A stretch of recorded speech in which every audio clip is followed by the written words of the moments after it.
What was film like today, looking at a game in which you guys had some opportunities? I felt like we did whatever we wanted to do, getting down the field. I just got to execute in the red zone, score points. That's the biggest thing, just score points while we're down there instead of giving the ball to the kicker. When you're in the red zone, timing and accuracy Are so important. What do you guys need to show? To prove that you can execute in the pass game in the red zone. You're saying the red zone wise? Yeah. I don't feel like we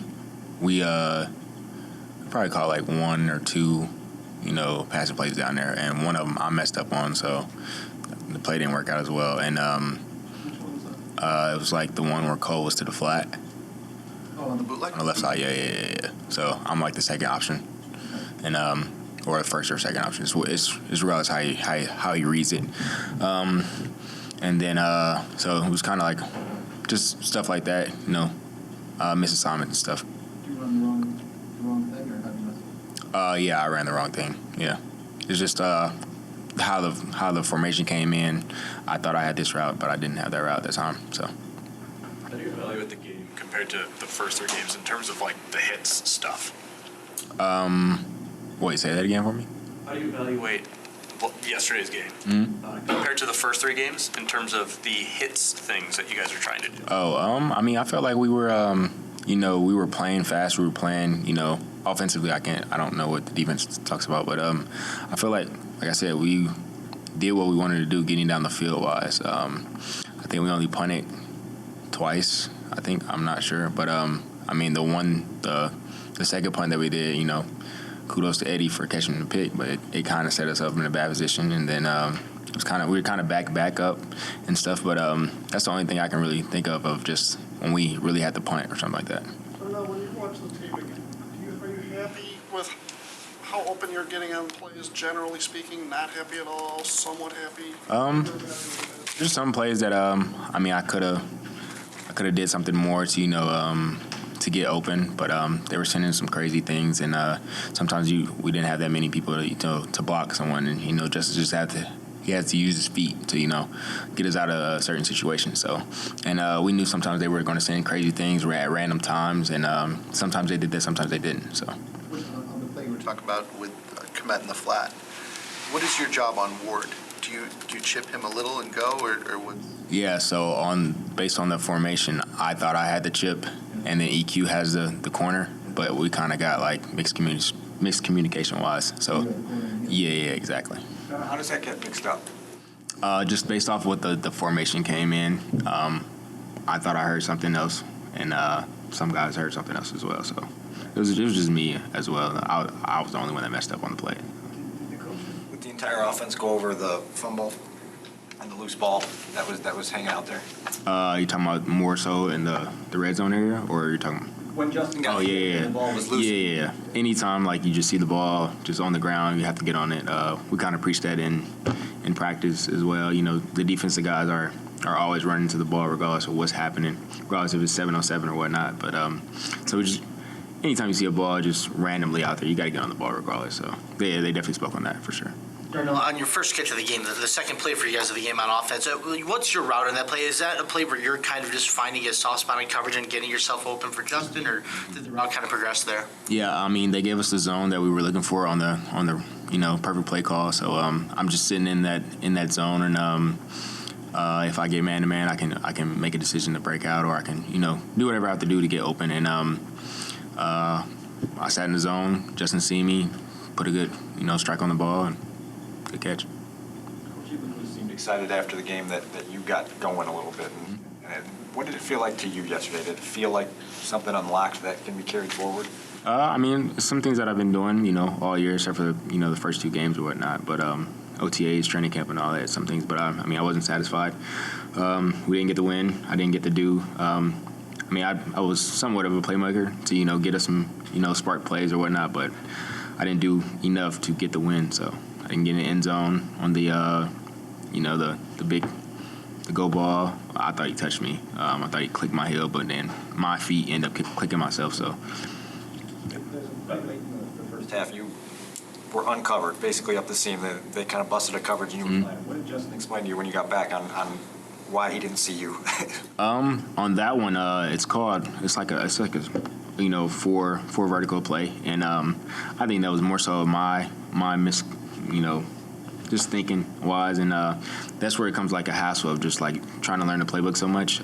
So last year we had that play call as well. It's called special, and number 3, like if you see cover 2 or whatever, you can split up the seam, and that's how it was last year. But we have the same name, the same play, and I was thinking of I had two on one page, and I'm supposed to be more so to the right of the top safety, the right side safety, and that's where he was looking for me at, and kind of didn't. He probably felt pressure. I don't know what he felt was, but it was just me putting 2 and 2 together. I mean, putting 2 and 1 together.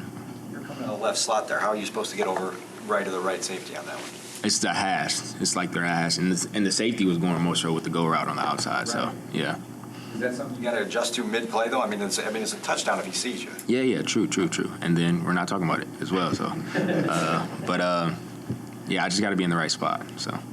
He took a hit on that play. Do you ever think, like as his receiver, is he taking too many hits in this game? Do you ever get concerned about the physical beating he's taking some games? I mean, sometimes he's trying to get down, and I mean, we got one penalty when he did get hit, and I mean, he wants to throw the ball. He wants to throw the ball for sure. He doesn't want to run around. I mean, he's a great athlete. He wants to, get his playmakers the ball.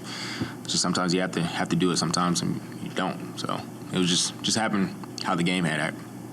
Is that toughness though? Like his willingness to Yeah, for sure. resonate in the locker room a little bit? Yeah, for sure. You see him take some hits. You gotta go in there. If I got to block a safety, block a linebacker, I had to block a linebacker in one of the plays, and I felt it for sure. So it was just like everybody else running around, hitting people. I got to do the same thing. So that's all good. It's all good. Towards the end of the second quarter, going into the third quarter, you guys had 4 out of 5 drives. The Giants only got it the one time, like towards the end of the half. You guys walked away with 6 points in those 4 drives. How frustrating is that, and how close do you guys feel to being able to unlock, more points in 4 drives when you get it 4 out of 5 times? Yeah, the biggest frustration is just like I was saying yesterday, how the plays work, how they look and how they can feel, and especially executing them practice-wise, and then the players that we have. It's just like, all right, bro, we know what to do. We know how special we can be. It's just all about doing this thing in the game, executing and scoring points. Like I said, 20 points is the defense gave us 20 points. 20 points is more than less to win the game. We just got to put the points on the board. We score 2 of those touchdowns whenever we get down there, win the game. Are there challenges for a guy like Halas Jones, a rookie wide receiver who's missed a lot of time to injury, that we might not even consider, just challenges we don't even know about? I mean, just stepping away from, not being able to go out there and run or, do things that he do every day. It's just him just getting treatment and not being able to be his, 100% self. I don't think he was 100%, even for that game. He's probably about, 90, 88 or whatnot. But he came out there, he fought for us, and he didn't get in on offense much, but he was just trying to be a threat to whatever he can be on the special teams and whatnot. And I mean, it's definitely a mental challenge, especially as a rookie. You're just trying to learn the playbook. You're trying to do everything right, and just be not have anybody on your back and have everybody trust you and believe you. So I can see it's definitely a mental thing. But I mean, he handles it well. He's always speaking up a lot. When we're in meetings and talking before somebody can. As soon as the questions go out, he's the first person to answer. So I mean, he handles it well. So. How was his, Couple more. how was his demeanor after the game? Did you happen to talk to him? Yeah, I mean, he was down. No one wants to drop the ball at any point in time. So, I mean, and then it was a critical situation. So, I mean, he was very down on himself. But I mean, things happen. Things happen like that all the time. But he'll be fine. He'll be fine for sure. He's gonna have a lot more opportunities. To change that thought in his mind. He's gonna score a lot of touchdowns for us, whether it be punt return or offense. So he'll forget about it soon. What would your input be on what needs to be done to improve the productivity in the red zone? I don't really know, man. I mean, like I said, we do those things in practice. We execute. We're dominant. During practice, you just gotta do it in game. I mean, we haven't had the issue. I don't feel like until this game, like just going down there and not getting what we want. So. At the end of the first half, you guys get the ball. There's 40 seconds, 36 seconds, something like that. Did you like that they gave you the opportunity to try and do something with it as opposed to Last week when they were when they didn't use the timeouts. Yeah. How frustrating is it that what was it? It went scramble, scramble, sack. Yeah. That you couldn't get a little thing going. I mean, it was just having them trust us, to be up there, to go out there and have a chance to go out there and score. And just speak on last week, I mean, I understood, where their thought process was, and I, in the game, it's like, yo, what are we doing? We got timeouts. Then it's just also thinking like, how smooth are we going in this first quarter? Like, how have we been doing? Like, I mean, I trust in them. I trust their decision making, and we had a lot of good decisions during that game. Like when we were like 4th and 1, and we punted the ball or something like that. Me, I'm greedy. I would have went for it, but it was a very good decision to punt it. And then we got 3 and out. Had one timeout left. Had opportunities, to go down there and score.